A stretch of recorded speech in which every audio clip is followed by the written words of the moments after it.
سج گئی دوستو بزم نوری، ہم دلوں کو سجائے ہوئے ہیں۔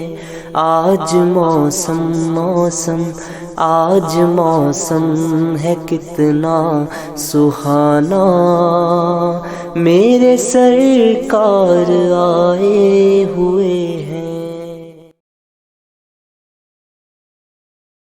السلام علیکم ورحمۃ اللہ وبرکاتہ۔ الحمد للہ نحمده ونستعینه ونستغفره ونؤمن به ونتوکل علیہ ونعوذ باللہ من شرور انفسنا ومن سیئات اعمالنا، من يهده الله فلا مضل له ومن يضلله فلا هادي له، ونشهد ان لا اله الا الله وحده لا شريك له، ونشهد ان سيدنا ومولانا محمدا عبده ورسوله، اما بعد فاعوذ بالله من الشيطان الرجيم، بسم الله الرحمن الرحيم، يا أيها الذين آمنوا اتقوا الله وكونوا مع الصادقين۔ آمنت بالله صدق الله المولانا العظيم، وبلغنا رسوله النبي الأمين المتين الكريم، ونحن على ذلك لمن الشاهدين والشاكرين، والحمد لله رب العالمين۔ ابھی میں نے قرآن کریم فرقان حمید سے بڑی مشہور و معروف ایک آیت کریمہ تلاوت کی۔ آئیے اس میں کچھ گفتگو سے قبل اندھیری قبر میں کام آنے والے آقا، دوزخ سے بچانے والے آقا، جام کوثر پلانے والے آقا، ہم غریبوں کے غمخوار، مدنی تاجدار، دونوں عالم کے مالک و مختار، نائب پروردگار، احمد مجتبی محمد مصطفیٰ صلی اللہ تعالی علیہ وآلہ وسلم کی بارگاہ رسالت میں جھوم جھوم کر، لبوں کو چوم چوم کر درود و سلام کا نذرانہ پیش کریں۔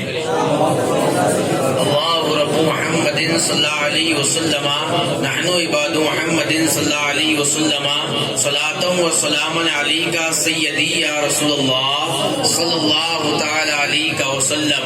ایک مرتبہ نبی اور آل نبی پر باواز بلند درود شریف کا نذرانہ پیش کریں۔ اللہ رب محمد صلی اللہ علیہ وسلم، نحن عباد محمد صلی اللہ علیہ وسلم، صلاۃ و سلام علیکہ سیدی یا رسول اللہ صلی اللہ تعالی علیہ وسلم۔ امام اہل سنت سیدی سرکار اعلی حضرت امام احمد رضا خان فاضل بریلوی محبت کی زبان میں یوں ارشاد فرماتے ہیں کہ واہ کیا مرتبہ اے غوث ہے بالا تیرا، واہ کیا مرتبہ اے غوث ہے بالا تیرا، اونچے اونچوں کے سروں سے قدم اعلیٰ تیرا، اونچے اونچوں کے سروں سے قدم اعلیٰ تیرا، اور سر بھلا کیا کوئی جانے کہ ہے کیسا تیرا، سر بھلا کیا کوئی جانے کہ ہے کیسا تیرا، اولیاء ملتے ہیں آنکھیں وہ ہے تلوا تیرا، اولیاء ملتے ہیں آنکھیں وہ ہے تلوا تیرا، اور کیا دبے جس پہ حمایت کا ہو پنجہ تیرا، کیا دبے جس پہ حمایت کا ہو پنجہ تیرا، ارے شیر کو خطرے میں لاتا نہیں کتا تیرا، شیر کو خطرے میں لاتا نہیں کتا تیرا، اور میری قسمت کی قسم کھائے سگانے بغداد۔ سگ لفظ فارسی ہے اور اس کا مطلب کتا ہوتا ہے۔ میری قسمت کی قسم کھائے سگانے بغداد، ہند میں بھی رہوں دیتا رہوں پہرا تیرا، میری قسمت کی قسم کھائے سگانے بغداد، ہند میں بھی رہوں دیتا رہوں پہرا تیرا، اور تجھ سے در سے سگ اور سگ سے ہے مجھ کو نسبت، تجھ سے در سے سگ اور سگ سے ہے مجھ کو نسبت، میری گردن میں بھی ہے دور کا ڈورا تیرا، میری گردن دور کا ڈورا تیرا. اور جب یہ ڈورا آ گیا ہے, پٹا آ گیا ہے, تو آگے اعلیٰ حضرت کہتے ہیں کہ اس نشانی کے جو سگ ہیں وہ نہیں مارے جاتے. اس نشانی کے جو سگ ہیں وہ نہیں مارے جاتے. حشر تک رہے میرے گلے میں پٹا تیرا, حشر تک رہے میرے گلے میں پٹا تیرا. اور تیری سرکار میں لاتا ہے رضا اس کو شفیع, تیری سرکار میں لاتا ہے رضا اس کو شفیع. جو میرا غوث ہے اور لاڈلا بیٹا تیرا, جو میرا غوث ہے اور لاڈلا بیٹا تیرا.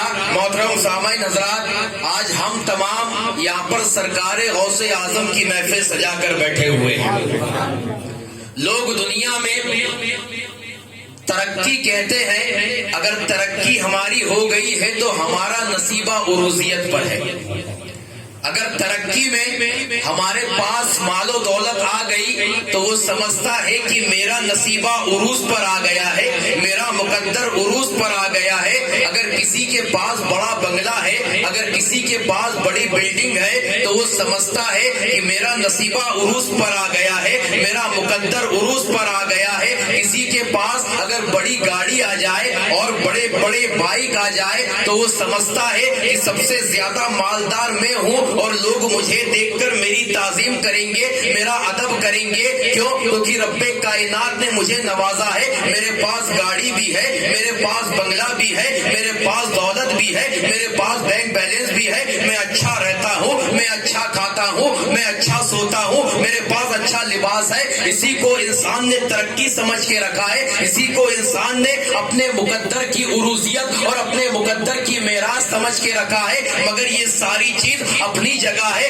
میں اس کا مقدر عروضیت پر کہوں گا, میں اس کا مقدر بلندی پر کہوں گا کہ جس انسان نے غوث اعظم سے محبت کر کر, جس انسان نے غوث اعظم سے عقیدت رکھ کر, جس انسان نے غوث اعظم کو اپنے دل میں بسا کر اپنے گھر میں غوث اعظم کی محفل کو سجا لیا ہے.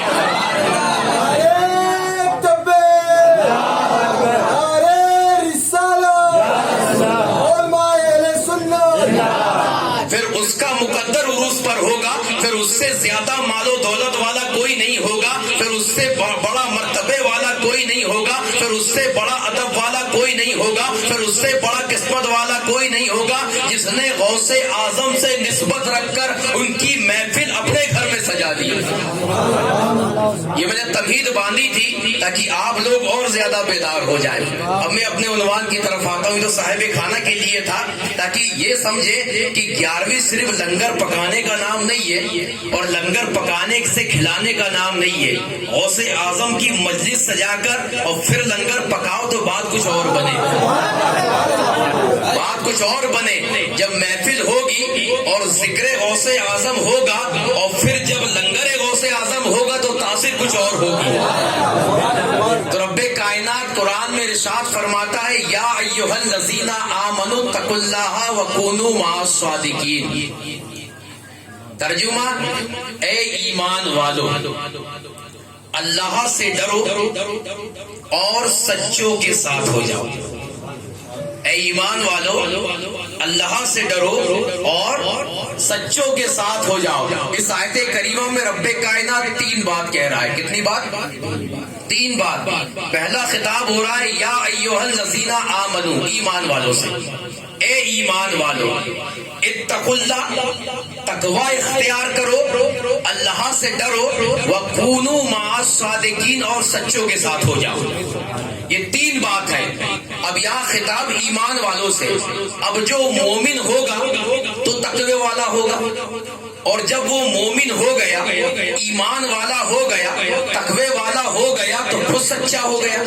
مگر رب کہہ رہا ہے اے ایمان والو اللہ سے ڈرو اور سچوں کے ساتھ ہو جاؤ. تو میں نے عالم خیال میں رب کائنات کی بارگاہ میں عرض کیا, مولا تو خطاب کر رہا ہے ایمان والوں سے, تو نے یا ایھا الناس نہیں کہا, لوگوں سے خطاب نہیں کیا, تو نے یا ایھا الانسان نہیں کہا, انسانوں سے خطاب نہیں کیا, تو کہہ رہا ہے یا ایھا الذین آمنوا, ایمان والوں سے خطاب کر رہا ہے. تو مولا تیرے فضل و کرم سے, تیری عطا سے, تیری رضا سے ہم مسلمان, ہم مومن کامل, اور پھر تیرا فضل و کرم جب عروج پر پہنچا تو تیری رضا سے ہم نے تقوی بھی اختیار کر لیا، تو ہم ایمان والے بھی ہو گئے، ہم تقوی والے بھی ہو گئے، تو سچے تو ہم خود ہو گئے، کیونکہ سچا وہی ہوگا جس کے اندر تیرا ڈر ہوگا، سچا وہی ہوگا جس کے اندر تقوی ہوگا، سچا وہی ہوگا جو مومن کامل ہوگا۔ تو مولا ہم مومن بھی ہیں، ہم تجھ سے ڈرنے والے بھی ہیں، ہم نے تقوی بھی اختیار کر لیا، پھر تو کیوں کہہ رہا ہے وَكُونُوا مَعَ الصَّادِقِينَ، سچوں کے ساتھ ہو جاؤ۔ ہم تو خود سچے ہو گئے،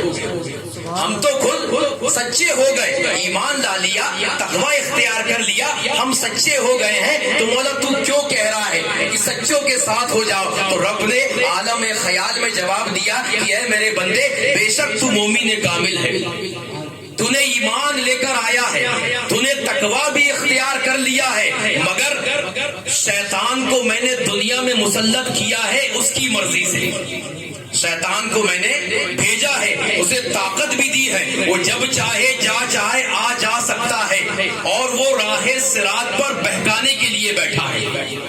تو اے بندے، تیرے پاس ایمان ہے، تیرے پاس تقوی ہے، مگر وہ بھی کم نہیں ہے، اس کے اندر بھی شیطان تو ہے، مگر ایک وقت میں علم رکھنے والا بھی تھا، ایک وقت میں زاہد بھی تھا، ایک وقت میں معلم الملائکہ بھی تھا، ایک وقت میں فرشتے اسے جھولا بھی جھلاتے تھے۔ وہ راہ صراط میں بیٹھ کر اچھے کو اپنی منطق کے ذریعے سے، اپنے ذہن کے ذریعے سے لوگوں کو بہکا دیتا ہے۔ اس لیے بندے بول رہا ہوں، تو سچا ہے، تو ایمان کامل ہے، تو سچوں کے ساتھ ہو جا۔ تو پھر میں نے رب کائنات کی بارگاہ میں عرض کیا کہ مولا وہ سچے کون ہے جو ہم سے بھی بڑے سچے ہیں؟ تو رب نے کہا آگے قرآن تو پڑھ، قرآن کہتا ہے من النبیین والصدیقین والشہداء والصالحین، یہ سچے نبی ہیں، یہ سچے صدیق ہیں، یہ سچے شہداء ہیں، یہ سچے صالحین ہیں، یہ اتنے سچے ہیں کہ انہوں نے اپنی عبادت و ریاضت سے مجھے راضی کر لیا ہے اور مجھ تک پہنچ گئے ہیں۔ تو میں تجھ سے کہتا ہوں کہ تو ایمان والا ہو گیا، تو تقوی والا ہو گیا، اب تو ان کا دامن تھام لے، یہ مجھ تک پہنچے ہوئے ہیں، جب تو ان کا دامن تھام لے گا تو یہ تجھے مجھ تک پہنچا دیں گے، مجھ تک پہنچا دیں گے۔ اب اسے ایک دنیاوی مثال سے سمجھے، ایک انسان بڑا غریب ہے، فقیر ہے، نہ اس کے پاس رہنے کے لیے گھر ہے، نہ کھانے کے لیے کھانا ہے، وہ صبح سے شام تک مانگتا ہے اور جو چیز میسر آتی ہے اسے کھا کر سو جاتا ہے، نو ٹینشن۔ اور سب سے زیادہ نو ٹینشن یہی رہتے ہیں جس کے پاس مال و دولت ہے، گھر بار ہے، گاڑی بنگلہ ہے، یہ ساری چیز رہنے کے بعد بھی وہ ٹینشن میں رہتا ہے، ٹینشن میں سوتا ہے۔ مگر کبھی کوئی فٹ پاتھ کے فقیر سے پوچھو کہ سکون کس چیز میں ہے تو بولے گا صبح سے شام تک کھا کے سونے میں سکون ہے۔ تو سب سے زیادہ سکون میں یہ رہتا ہے، مگر رنج بھی رہتا ہے کہ میرے پاس بھی بنگلہ ہوتا، میرے پاس بھی گاڑی ہوتی۔ رب کائنات سے دعا کرتا ہے، فٹ پاتھ پہ تو رہتا ہے، صبح سے شام تک تو مانگتا ہے، مگر رب کائنات سے دعا کرتا ہے کہ مولا جسے تو نے دوسرے کو دیا ہے مجھے بھی عطا کر۔ تو کئی فقیروں میں، کئی ہزار فقیروں میں کسی ایک فقیر کی دعا قبول ہو جاتی، امیر بن جاتا ہے، پھر اس کے پاس بھی بنگلہ ہے، پھر اس کے پاس بھی گاڑی ہے، اب تو کوئی ٹینشن نہیں ہونی چاہیے تھی، مگر جیسے ہی بنگلہ آیا، جیسے ہی گاڑی آئی، جیسے ہی پیسہ آیا، ٹینشن ہو گئی۔ کیا ہو گئی؟ ٹینشن۔ اور کس چیز کی ٹینشن؟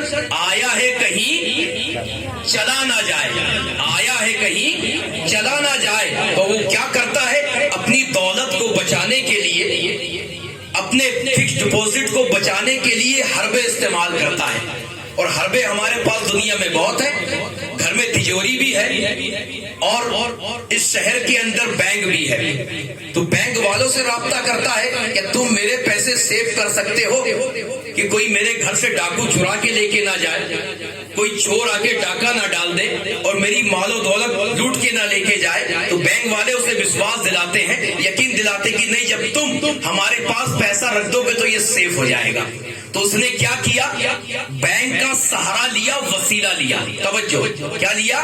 بینک کا سہارا لیا، وسیلہ لیا، اور پیسے کو ان کے حوالے کر دیا، یا گھر میں تجوری بنوایا، بڑے اچھے لاکر بنوایا اور اس میں پیسہ رکھ کر لاک کر دیا، مطمئن ہو گیا۔ تو اس نے وسیلہ تلاش کیا، یا تو تجوری کا یا تو بینک کا، اور جب پیسہ